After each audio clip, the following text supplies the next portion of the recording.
大家好，欢迎来到我的频道塔罗的地狱，我是 Nico 啊。那我们今天要占卜的课题是在2023年你们在事业上面的一个概览啊，来看看塔罗能够给到你们怎样的指引。那在我们面前呢有三组牌，从左到右分别是第一组牌、第二组牌、第三组牌，大家可以根据自己的直觉选择和你们连接最紧密的一组牌。稍后的话我会做出一个解读。那么大家在选牌的过程当中，可以在弹幕上打出领取好运来领取你们的专属好运。好，那我们现在可以开始选牌了。大家好，欢迎来到第一组牌。首先呢，第一组牌我们看到2023年你们的事业发展，第一张牌就是圣杯五。圣杯五这张牌意味的是在事业上面你们会有一个交接和传承的过程。圣杯五它一定意味的是某种身份和职位的变动，可能说和你们有关的某个人在身份产生变化的过程当中，他也会带动着你们自己的身份开始发生变化，或者说这个圣杯五它代表的是一种职位的交接，你们可能会因为自身能力的增长而去承担更大的责任。身后的圣杯的话，我觉得它更像是一种荣誉啊，所以说23年你们在工作上面会取得很多里程碑式的成就。而第二张死亡牌啊，其实2022年应该对你们来说是很混乱的一年，你们会穿越这个混乱的周期，因为死亡的尽头它一定是某种新的开始。就是当你们穿越了2022年的这个混乱的周期之后，你们在2023年会迎来一个长长的上坡路，而且等你们翻回头来再看，你们会发现那些混乱和动荡的阶段往往会成为你们人生当中上升的阶梯。不要太在意你们的人生是处在一个动荡还是稳定的阶段，这个世界本来就是充斥着各种各样的偶然和动荡的，时不时的来搅乱你们的人生。这张死亡呢，我觉得死亡它其实它在某种层面上暗示着在事情之下隐藏着的事情，会有一些机会能够让你们转危为安，绝处逢生，柳暗花明。也就是说，在2022年的这个阶段结束以后，2023年你们会焕然一新，有一些你们本以为没有办法解决的事情，在2023年反而会出现一些新的转机。死亡呢，它在某种层面上也意味的是你们彻底的结束了某种关系，离开了某个环境之后，你们的人生其实才刚刚开始。而第三张牌呢，权杖女皇，毫无疑问2023年你们会成为一个主导者，因为你们会摆脱过去的那种平庸懒散的状态，会让你们有一种很强烈的欲望，这种欲望就是你们想要去主导自己的人生和命运的欲望。这种想法变得越来越强烈的时候呢，可能会让你们和身边的人产生一些不同的观点和想法。这个时候呢，这种观点和想法一旦发生碰撞，可能就会发生一些冲突。但是这种冲突反而它是一种信号，就是你们其实已经在成长了，你们不会再以过往的那种方式被束缚和控制。有的时候你们能够意识到那些控制你们的东西，或者说保护你们的东西，会变成你们的一种束缚。所以说，你们可能会决心去挣脱这样的一种舒适和安逸的环境，拿回自己人生的主导权。权杖女皇，2023年你们在人生发展上面会自己拿主意，自己做决断，当然也要自己承担责任，还有那些承担那些做出选择的后果。2023年你们会明确自己的工作和学业的目标和方向，确立自己的节奏，然后用自己的节奏去主导自己的行动，而非依从于他人。当你们成为一个主导者的时候，就会有一些人来追随你们，也会有一些人来认同你们。那个时候你们会明白一件事情，就是当你们把希望放在别人的身上的时候，往往得到的是一个有一点令你们感到失望的结果。所以说，当你们能够自己主导自己人生的时候，你们会发现，那些你们生命当中的美好的事情啊，都是你们自己主动的去控制的，或者说主导的事情当中所发生的。而第四张牌呢 ，Star 星星牌，你们会成为一个焦点，这种焦点呢，就是在一个人群当中、工作当中、学习团体当中的一个焦点，会受到更多人的关注啊，可能会从幕后走到台前，站在舞台的中心闪闪发光。星星牌也意味的是你们在2023年会看到自己的闪光点，找到自己的优势，并且把这种优势和闪光点发挥到极致。2023年它是一个成长的过程或者说阶段吧，你们会经历这样的几个阶段，就是你们首先会看到光，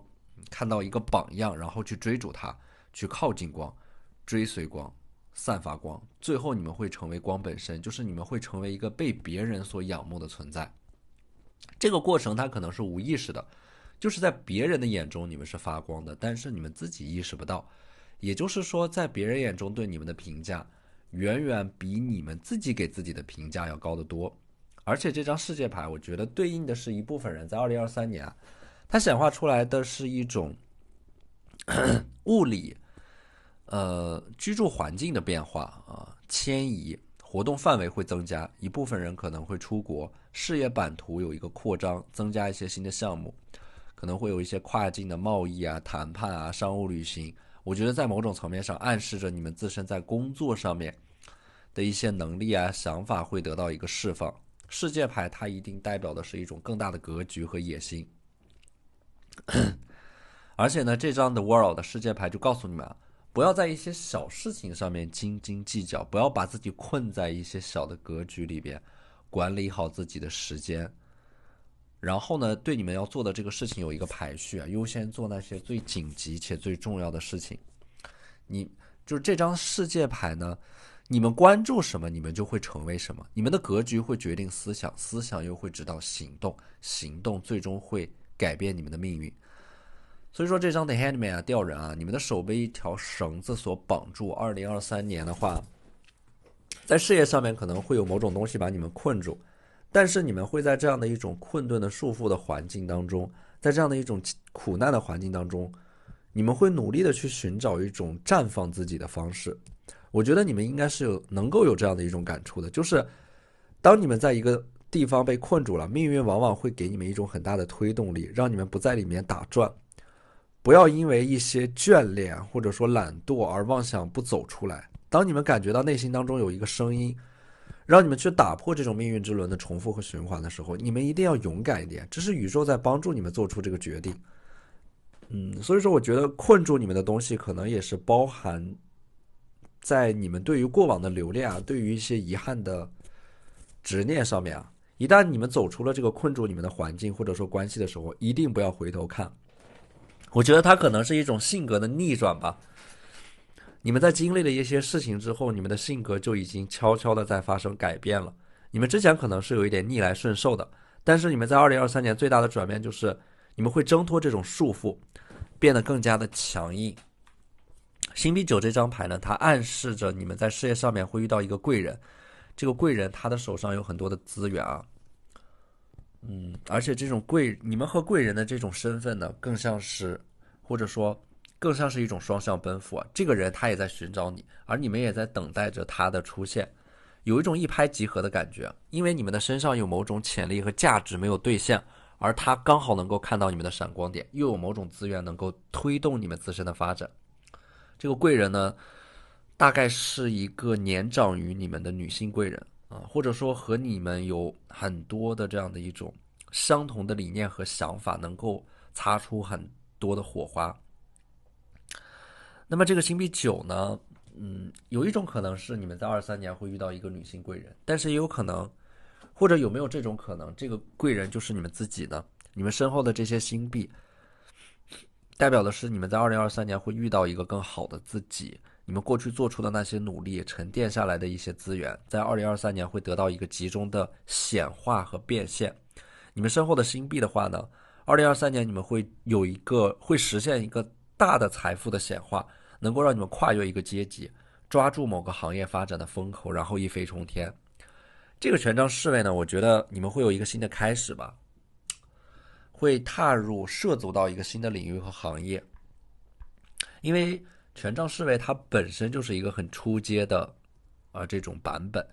你们会选择可能在一些事情上面你们会选择从头来过，重新开始，或者说在事业发展上面会换一个赛道或者说领域。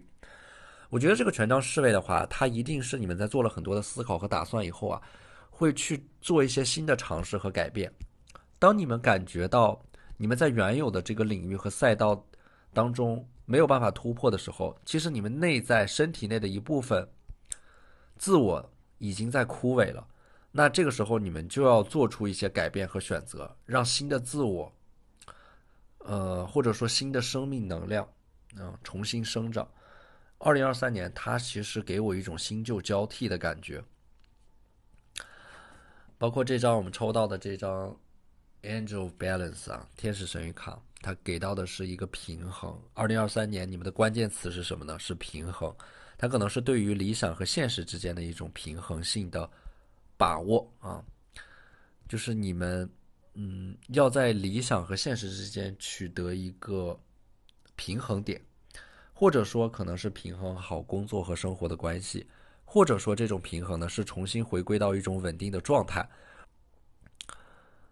如果说你们在2022年经历的是一个混乱的喧嚣的年份，那么2023年你们可能会选择重新把自己隐藏起来，安静的打磨好自己。你们整个2022年其实都是一种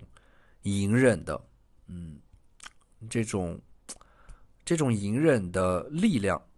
它其实都会被时光沉淀下来。2023年会加倍的回馈给你们。所以说2023年你们一定会经历一个无论是在自己的个人风格、思维模式、状态上面都会有一种焕然一新的能量。之前你们可能是向内求索的，2023年你们会打开自己。如果之前你们一直都是向外求索的，那你们2023年就会回归到自己的身上，向自己的内在寻求答案。就是这种平衡，它一定是你们之前在某个极端走得太远，那么在2023年你们就会在另一个极端上面去用某种形式来补偿自己，重新回归到平衡上面。2023年呢，其实我觉得在你们事业上面最重要的一个信号就是要变，主动的求变。这种变化当中，它就蕴藏着一种很微妙的平衡，而这种平衡的回归一定能够给你们带来极大的成长和突破。好，那这就是我们这期视频的全部内容了，非常感谢大家的收看。如果你觉得我的视频对你们有帮助的话，可以在我的视频下方留言点赞，或者你们的支持就是我最大的动力。那我们下期视频再见，拜拜。大家好，欢迎来到第二组牌。首先，第二组牌我们抽到的这个圣杯二，2023年你们应该是会有一个很重要的合作伙伴来到你们的身边，和你们并肩作战的感觉。我觉得2023年可能你们会更加注重这种人与人之间的协作吧，会更加明白合作的力量，会结束一种单打独斗的状态。或者说2023年最重要的突破和改变就是你们会懂得去借助一些力量，寻求合作、资源整合、资源共享。然后这个星币三呢，就是你们在2023年不仅会有，会显化出一种合作啊，你们还会单独的抽出一些时间，在一个封闭的环境当中去创作某种作品。星币三其实它显化的是一种埋头苦干的能量，有一种创造力或者说想象力，在这种苦闷的环境当中会得到显化。而且星币三呢，我觉得它给我的一种感觉就是你们可能会把自己藏起来，默默无闻的去打磨自己，提升自己，沉淀自己。等到时机合适的时候，你们可能才会去向这个世界去展示出你们的作品，然后去扩展自己的社交圈，然后再去寻求合作。所以说，它应该是有一个过程的，就是2023年你们一开始会先沉淀自己，打磨自己，会先把一部分时间留给自己，用作自我提升。然后另外的一部分时间，你们会走出去啊，扩展自己的社交圈，寻求一些志同道合的朋友来成为你们的合作伙伴。而星币六这张牌呢，其实也是你们在2023年会不断的重复着某种练习。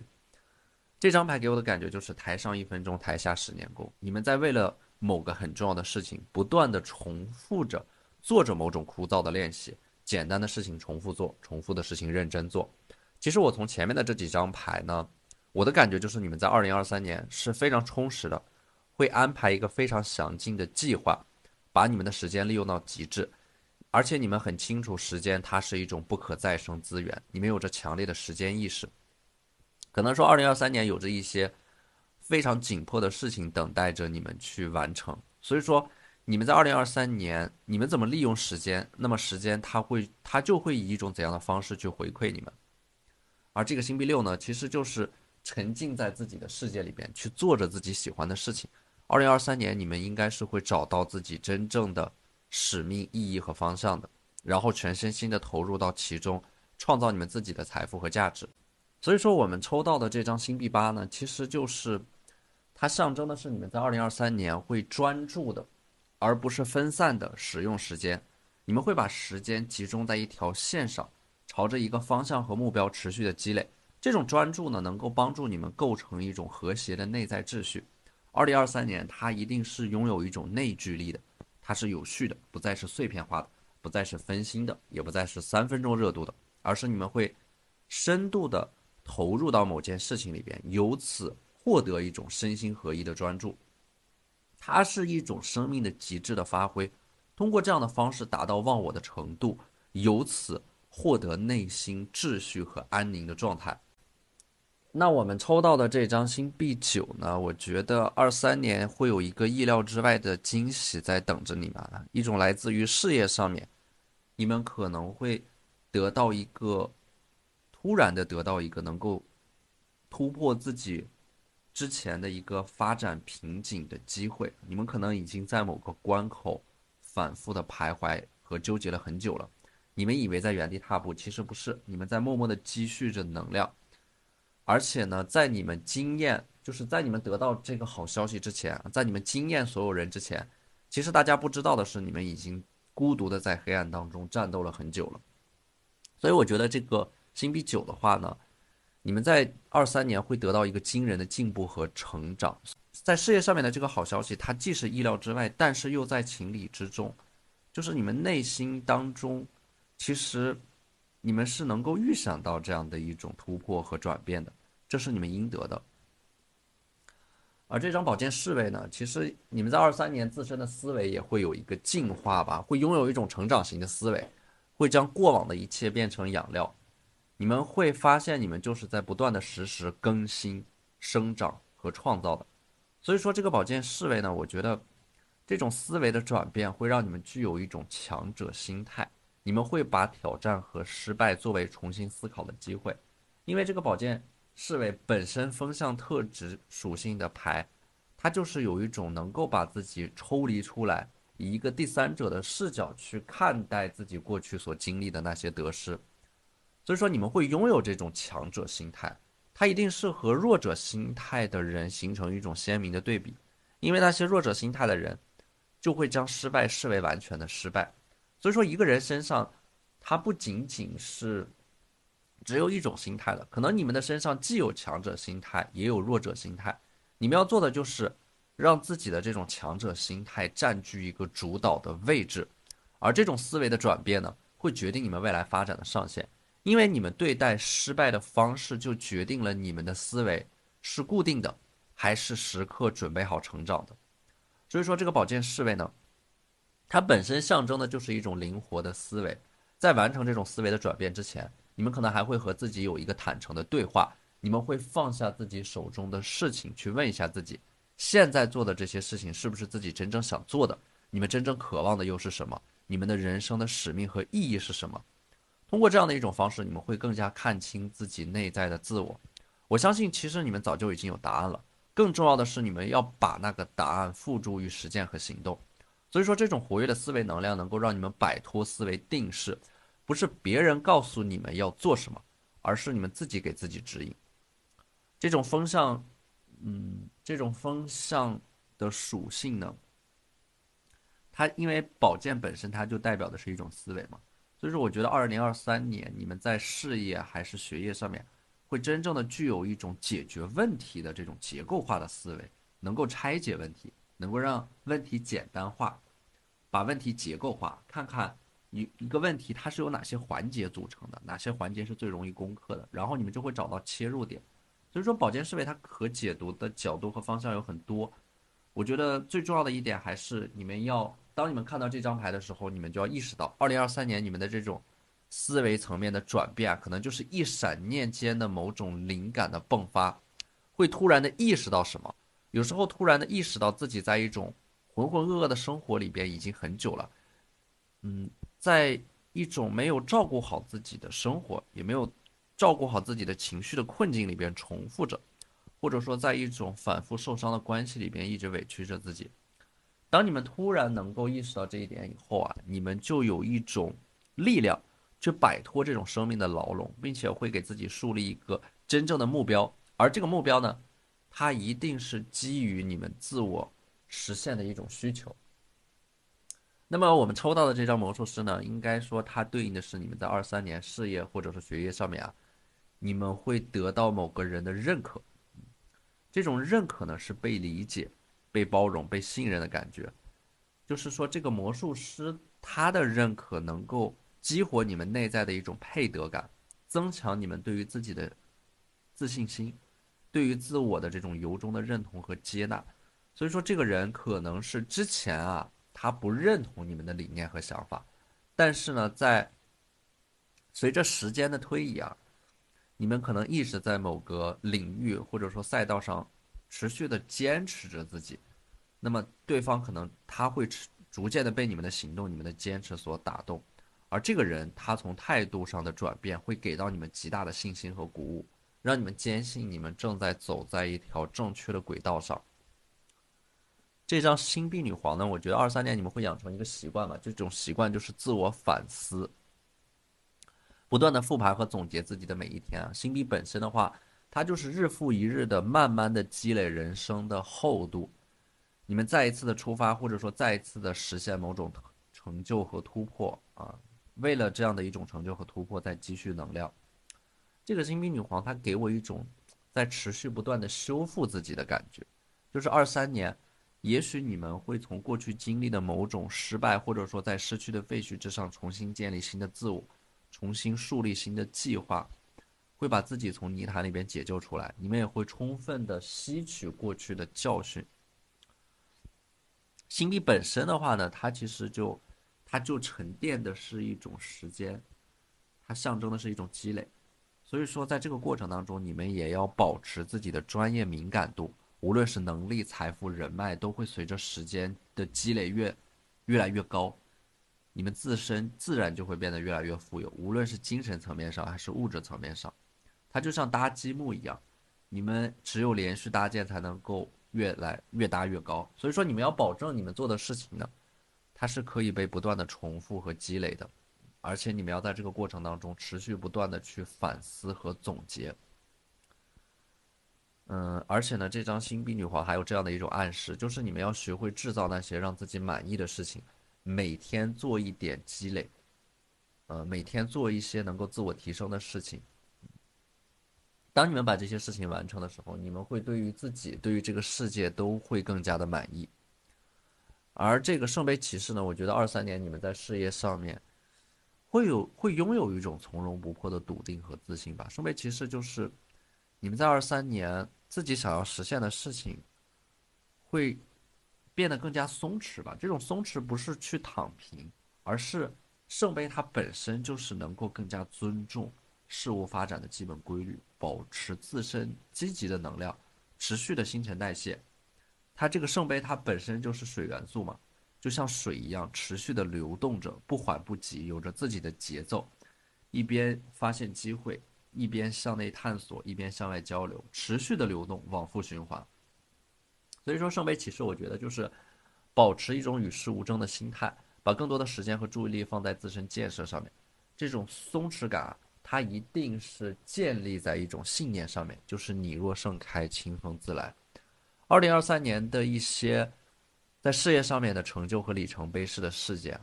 它其实不是靠着你们的这种胜负欲所驱动而得到的，它更多的依靠的是一种理念，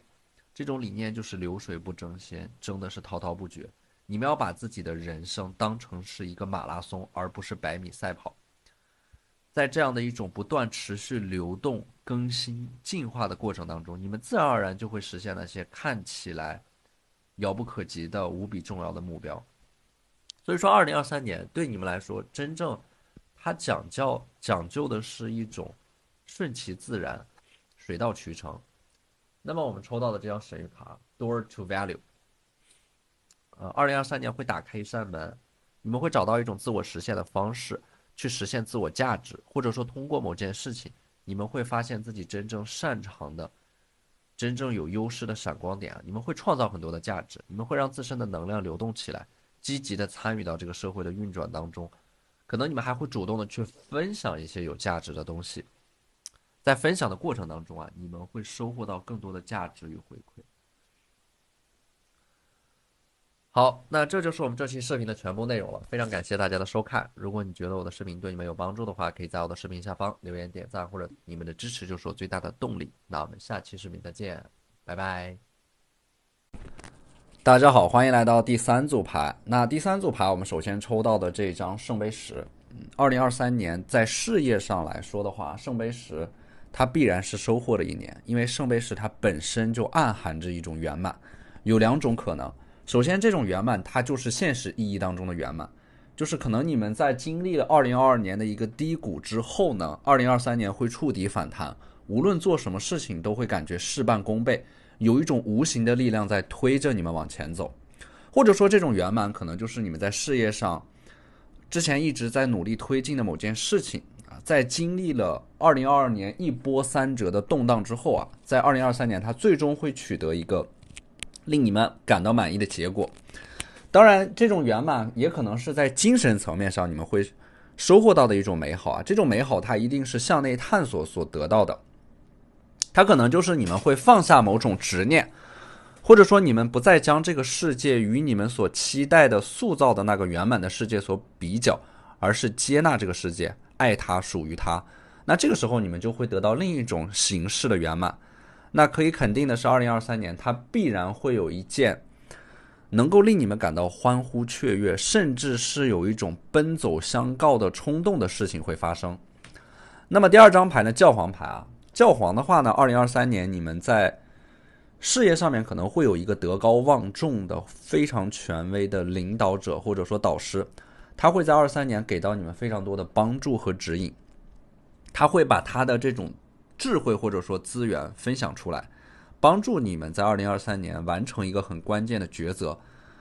而且呢，这个贵人的出现呢，他可能是你们无意当中所获得的，他并没有刻意的去教你们什么，但是你们就能够从和他的这种对话当中，或者说他透露出来的信息当中，寻找到了某种机会或者说方向，又或者说是某种思维层面上的改变。第三张牌呢是正义牌正义的话呢，我觉得是你们在23年事业上面会变得更加的果断。这种果断呢，它不是一味的强硬，而是一种刚柔相济的果断。可能在小事情上面你们是很随和的，不拘小节的，但是在大事情上面你们是能够自己拿主意的，能够自己决断，能够产生令身边的人感到幸福的这种判断的，去干脆果断的推进一些工作，而不是像以往那样优柔寡断或者说思考太多。其实正义牌我看到的是一种特立独行的人格正在你们的身体内形成，这意味的是一种强大。如果说你们在2023年会发现一些事情苗头不对的话，你们会快速的止损，立刻切割。你们无论在行动上、语言表达上都会变得更加的犀利，会具备一种强者思维，就是不需要谁来成就你们，你们会自己成就自己。而权杖骑士这张牌呢，我觉得在23年你们会快速果断的去执行自己的一些想法，因为权杖骑士权杖本身它就是有一种快速的去推进、快速的实现、快速的迭代、快速的修正的这样的一种暗示。而且权杖骑士的话呢，它一定是有一种今日事今日毕的畅快感，就是你们在2023年一开始可能就会把之前拖延的事情一口气全部都做完，快速的扫清一切障碍。而且权杖本身你们会用自身的这种能量和激情它是有一点大力出奇迹的感觉，就是有些事情你们可能不会有太多的想法，一口气冲过去，这种勇敢反而会让你们在一些事情的发展上面推进的出乎意料的顺利所以权杖骑士本身它强调的一个点就是一定要快，快刀斩乱麻，思考可以先放在行动后面。当你们行动的时候，你们才能够具体的遇到问题具体分析。如果做太多的计划，反而会有一种计划赶不上变化的无力感。所以说，一边做一边想，一边复盘，一边修正自己，才能够始终的保持你们在拥有行动力的同时，始终在一个正确的方向上面。所以说，权杖骑士的话，我觉得2023年你们的人生可能会开启一个快进模式啊，很多大的事情啊，或者说很多你们之前一直想做或者又没有做的事情，会在2023年启动。而且呢，权杖骑士本身它就是有一种箭在弦上不得不发的紧迫感，恰恰是这种紧迫感能够激活你们内在的这种行动力。而逆位的高塔呢，还是有一种，